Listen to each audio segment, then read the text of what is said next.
तो UPSC civil services का result जारी हो चुका और जयपुर के अभिजीत ने इसमें बाजी मारी है। आपको बता दें जयपुर के कार्तिकेय वर्मा ने भी इसमें बाजी मारी है।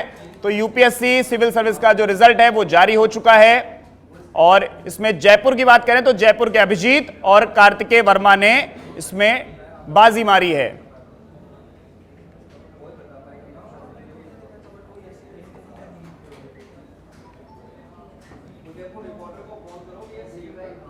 तो यूपीएससी ने रिजल्ट जारी कर दिया है और अब आपको सीधा लेकर चलते हैं जयपुर में टॉप करने वाले अभिजीत के घर, जहां पर हमारी सहयोगी शालिनी हमारे साथ लाइव जुड़ी हुई हैं। शालिनी, आप अभिजीत के घर पर हैं, किस तरह का माहौल, कितनी खुशी मां बाप में? जी बिल्कुल ऋषभ, बताना चाहूंगी कि हम यहाँ पे मौजूद है अभिजीत यादव के घर पर, जिन्होंने 440वीं रैंक जो है पाई है। यहाँ पे इनके माता पिता हैं, इनकी दादी जी हैं और सभी लोग बहुत खुश हैं। घर में हर्षोल्लास का माहौल है, बहुत लोग आए हुए हैं और सभी लोग अत्यंत प्रसन्न हैं। मैं चाहूंगा आप उनके परिवार के लोग आपके साथ बैठे हुए हैं, क्योंकि बहुत आप उनसे बातचीत करें। जी हम बात करेंगे अभिजीत की दादी जी से। सबसे पहले दादी जी, आपका पोता जो है बहुत बड़े एग्जाम उसने पास किया है, कैसा लग रहा है आपको? बहुत खुशी है और ऊपर वाला की निगाह है जो मेरा पोता आज उसके आशीर्वाद बन गया और मैं बहुत खुश हूँ और कभी कभी मैं इसको पानी भी पिला देती। जी हम बात करेंगे अभिजीत की मम्मी से और जानेंगे किस तरह से उनका सहयोग रहा और किस तरह से उन्होंने अभिजीत को सपोर्ट किया। अभिजीत शुरू से इंटेलिजेंट है। मैं अभिजीत पे इतना भरोसा करती थी कि उसको पढ़ने के समय कभी यूँ नहीं देखती थी कि पढ़ रहा है या फोन चला रहा है, कुछ एक्स्ट्रा तो नहीं देख रहा है। ये अपना काम अपने खुद ही कर लेता था। हमें भरोसा था इस पे कि ये अपनी पढ़ाई खुद ही अपने हिसाब से करता रहेगा। जी आपसे पूछना चाहेंगे कि बच्चों को ब्रेक भी चाहिए होता है और उन्हें अपने लिए एक समय भी चाहिए होता है, तो क्या आप इसको सिर्फ पढ़ने के लिए मोटिवेट करती थी या अगर घूमता फिरता था तो आप इसे? नहीं, हम कभी पढ़ने के लिए कहते ही नहीं थे कि पढ़ ले। ये खुद ही इतना पढ़ता था कि हम तो इसको ये कहते थे कि 10 बज गए, लाइट बंद कर दे, अब सो जा। रात को ये अभिजीत कभी नहीं पढ़ता था। हमारे घर में एक छोटा बेटा भी है, वो भी नहीं पढ़ता था रात को हमारे घर में। अब ऋषभ हम बात करेंगे अभिजीत से, जिन्होंने 440वीं रैंक, जिसका सपना लोग देखते हैं और जिसको पाना बहुत मुश्किल होता है, उस दौर पर उस मुकाम पर पहुंच गए अभिजीत। काफ़ी अच्छा लग रहा है अपनी मेहनत से और एक मुश्किल तैयारी रही है 2-2.5 साल की जो भी थी।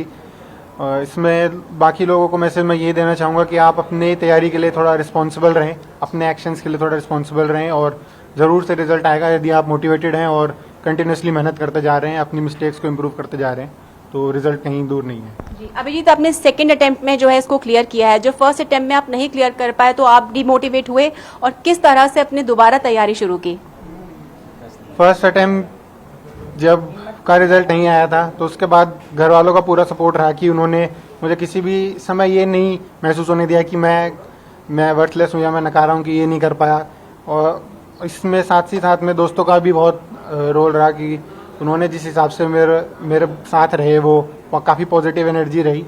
इसमें काफ़ी बड़ा रोल रहेगा मेरे दोनों टीचर्स पीयूष कुमार सर का और MS शर्मा सर का, जिन्होंने सेकेंड अटेम्प्ट में मेंस के दौरान मेरे साथ बहुत मेहनत करी और मुझे इस काबिल बनाया कि आज ये रैंक आ पाई है।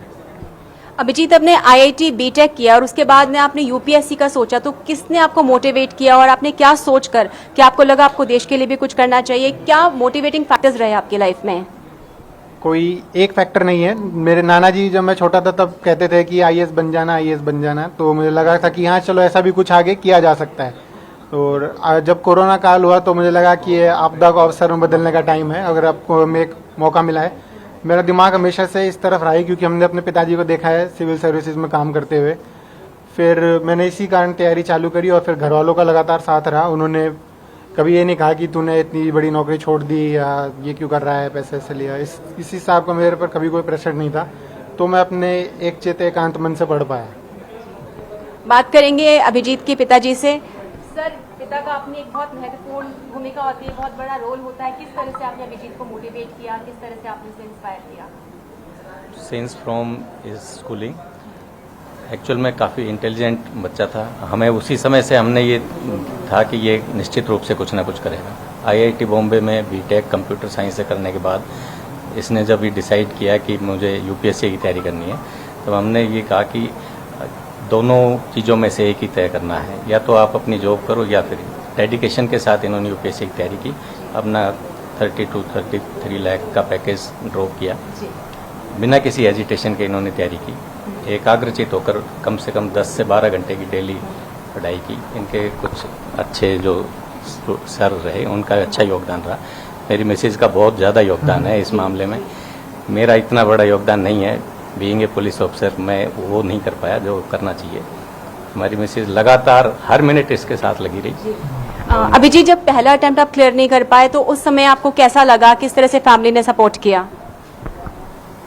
उस समय तो मन काफ़ी निराश सा था और फैमिली का तो पूरा सपोर्ट रहा। जैसे मैंने पहले बताया कि उन्होंने कभी मेरे को ये महसूस नहीं होने दिया कि शायद मैं आगे भी नहीं कर पाऊंगा या ये अटेम्प्ट में क्लियर ना करके मैंने कोई बहुत बड़ी गलती कर दी है, जो कि जानना बहुत ज़रूरी है। जो भी इस एग्ज़ाम में कई अटेम्प्ट दे चुके हैं कि ये एग्ज़ाम आपसे बड़े नहीं है। आप अपना मेंटल स्टेट सही रखिए, मेहनत करते रहिए, अपनी गलतियों को सुधार करते रहिए, चेंज लाते रहिए, क्योंकि अगर आप सेम रहेंगे तो शायद सेम ही रिजल्ट आएगा, लेकिन आप बदलेंगे तो शायद कुछ अच्छा होगा। अभिजीत, जो युवा पीढ़ी है, जो यंगस्टर्स हैं, जो यूपीएससी का सपना देखते हैं और इसको क्लियर करना चाहते हैं, उनको आप क्या मैसेज देना चाहेंगे और क्या टिप्स देना चाहेंगे?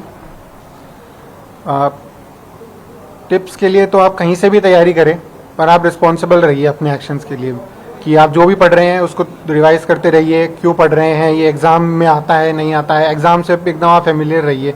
किसी और के भरोसे रहने से अच्छा है आप इस एग्ज़ाम में खुद के भरोसे रहें और ख़ुद को सबसे आगे रखें, अपनी प्रायोरिटीज़ पर ध्यान दें, अपने वीक एरियाज़ पे फोकस करें। और जैसा मैंने बताया कि एक लंबा प्रोसेस होगा, आपको तकरीबन 2 साल तो आप मान के चलिए आपको पढ़ना ही होगा, बहुत चीज़ें पढ़नी है और कभी कभी आपको बोरियत भी महसूस होगी। तो आप ब्रेक के लिए क्या करते थे? क्या आप 20-20 घंटे 18-18 घंटे पढ़ते थे या आप बिल्कुल हर चीज़ से दूर थे?